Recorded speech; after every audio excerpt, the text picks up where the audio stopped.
কেউ কেউ বলছে পিআর পদ্ধতি চাই, যে পিআর পদ্ধতি সম্পর্কে এখনো জনগণ কিছু বুঝেই না। তারা তো এখনো বাংলাদেশের রাজনীতিতে প্রাপ্ত বয়স্কই হয়নি তাদের, তারা এখনো বাংলাদেশের রাজনীতির জন্য প্রস্তুত না। যারা আজকে কথা বলছে যে ফেব্রুয়ারিতে নির্বাচন হবে না, পিআর ছাড়া নির্বাচনে যাব না, তফসিল ঘোষণার সাথে সাথে তারাও সকলে নির্বাচনে চলে আসবে। জনগণ জানেই না, এমনকি আমরা যারা রাজনীতি করি, যারা নির্বাচন করব, তারাই পিআর পদ্ধতি সম্পর্কে জানি না। কারণ এই পিআর পদ্ধতি পৃথিবীর যে কয়টি রাষ্ট্রে আছে, এক এক রাষ্ট্রে এক এক পদ্ধতিতে পিআরের বাস্তবায়ন আছে। এখন আমরা কোন পদ্ধতিতে যাব, জনগণ তো এ সম্পর্কে কিছুই জানে না। আর সেজন্যেই বিএনপির বক্তব্য খুব স্পষ্ট যে এবার কোনো পিআর পদ্ধতি নয়, আগামী সংসদ যখন গঠিত হবে সেই নির্বাচিত সংসদে আমরা পিআর নিয়ে আলোচনা করব। ওয়ালটন এখন দেশের সীমানা পেরিয়ে পৌঁছে গিয়েছে 50টিরও বেশি দেশে।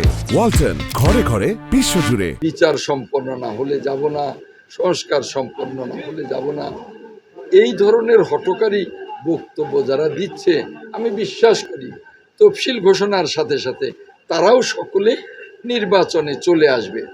যেমন জামায়াত এরকম কিছু বিভ্রান্তিকর বক্তব্য দিচ্ছে যে পিআর পদ্ধতিতে নির্বাচন না হলে আমরা আন্দোলনে যাব, অথচ জামাত কিন্তু বাংলাদেশের 300 আসনেই তারা নমিনেশন ডিক্লেয়ার করেছে। একদিকে তারা নমিনেশন ডিক্লেয়ার করেছে, তাদের প্রার্থীরা ভোট চাইছে, আরেক দিকে তারা আন্দোলনের কথা বলছে।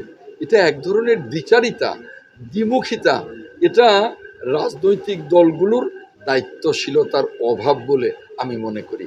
আর যারা বলে যে নির্বাচনী হতে দেবে না, তারা তো হঠকারী বক্তব্য রাখছে। তারা তো এখনো বাংলাদেশের রাজনীতিতে প্রাপ্ত বয়স্কই হয়নি তাদের, তারা এখনো বাংলাদেশের রাজনীতির জন্য প্রস্তুত না। অপ্রাপ্ত বয়স্ক অবস্থায় রাজনীতিতে এসছে বলেই এই ধরনের হঠকারী বক্তব্য দিচ্ছে। জাতি নির্বাচনের জন্য ঐক্যবদ্ধ, নির্বাচনের জন্য মুখিয়ে আছে। বাংলাদেশের বড় বড় সকল রাজনৈতিক দল নির্বাচনের প্রস্তুতি নিচ্ছে, সরকার নির্বাচনের প্রস্তুতি নিচ্ছে। নির্বাচন কমিশন ডিসেম্বরের প্রথম সপ্তাহে তফসিল ঘোষণা করবে। আমরা বিশ্বাস করি ফেব্রুয়ারির মাঝামাঝি নাগাদ বাংলাদেশে উৎসব মুখর একটি নির্বাচন হবে।